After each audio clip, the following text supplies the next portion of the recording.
So, let's talk about structure, history, culture, and experience. And here you have your organization. So the organization is made up of all the individuals within the organization.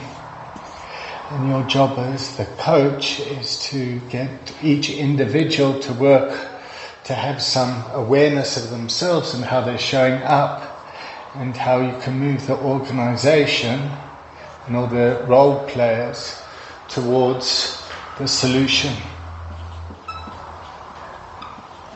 and to move away from the problems. And that's what recovery coaching does, is what has been taken away by the addictive behavior. So the organization in a culture of learning has learned how to focus on culture of addiction, which is focusing on the problem, and they don't know how to get to a culture of recovery, which is talking about the solutions. So our job is to get our clients to first of all understand their authentic selves, how they're showing up. So in the present, they can show up in a way and have clear mind sight to the past, and to respond in the present so they can address the future and what's coming down the road. So, let's talk about a client in an organization. So, here we have an organization, and we have a leader in the organization that has which has been impacted by living in a culture of addiction. They've been in a state of denial. And the first way out of denial, the first emotion out of denial, is anger. So in the treatment facility, when our clients start to get angry, we know they're getting better. But when this anger is showing up within the organization, the emotional intelligence of the organization often doesn't know how to deal with it, and they'll go into a culture of addiction, which is about focusing on the problem and the fantasy that if this one person sorted their stuff out, or if that person left the organization, we'd all live happily ever after. However, this person is just playing a role within the organization and needs to be aware of how their behavior is impacting. So,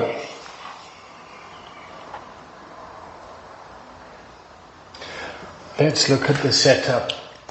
So, here you've got the person that has the problem.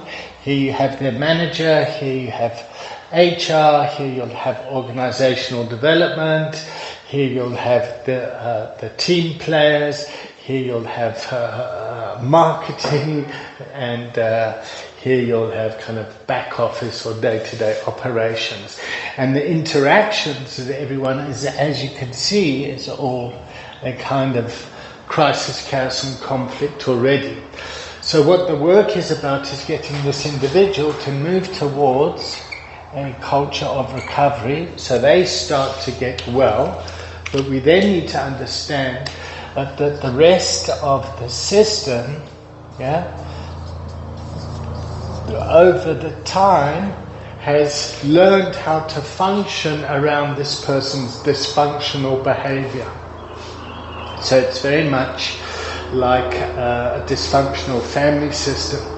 And what we need to do, or what we need to be aware of, is what is the culture of the organization.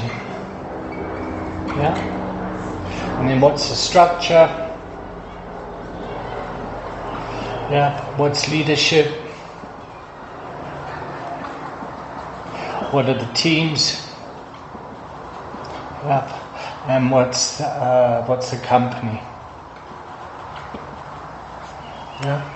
And as coaches, we need to be conscious of all levels.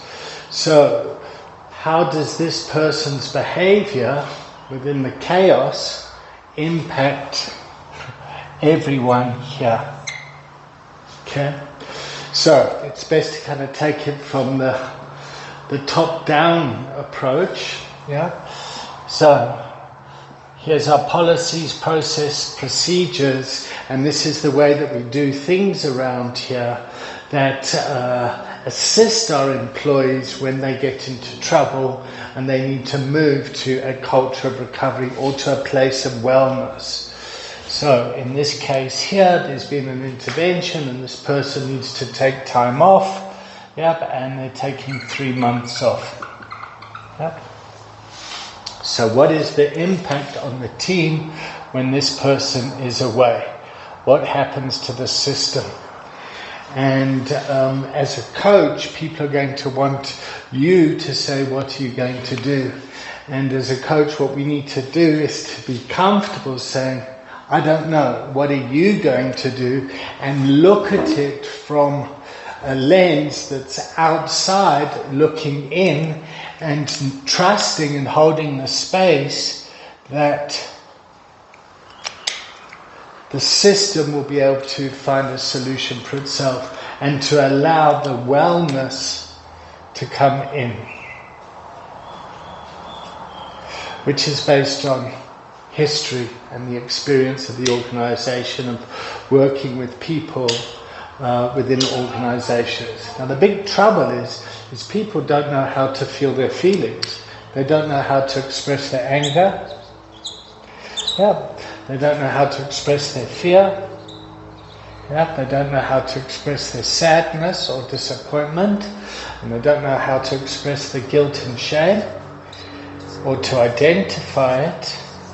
And because of the emotional unintelligence, because of the lack of the emotional intelligence, the system can really struggle.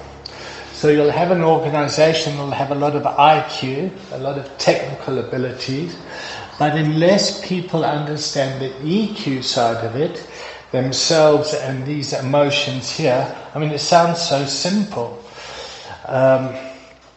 But to be able to kind of understand that stuff and then to get some spiritual intelligence, what are the spiritual principles that need to be developed here? So I've got technical ability, I've been promoted to a role, I'm feeling a lot of fear.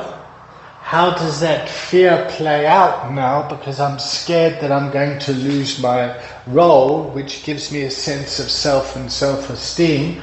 I need to learn to trust the process and to be able to build relationships with my colleagues that are all in the system and all the different roles and structures. And it's complex.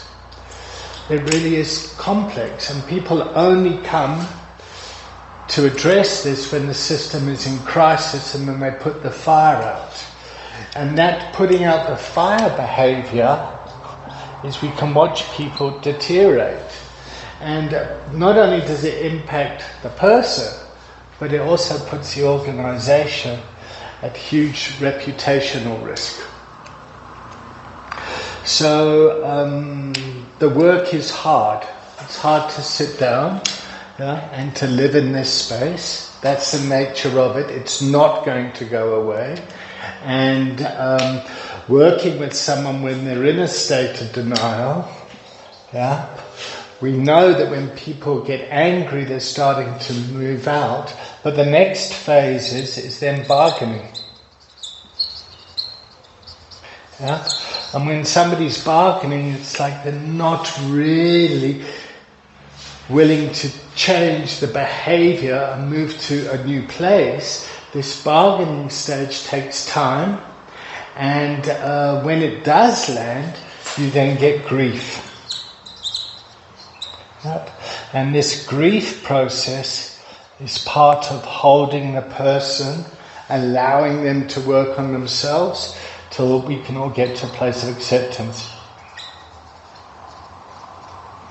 And then to allow the person back. Yep, I hope this video made sense. Thanks.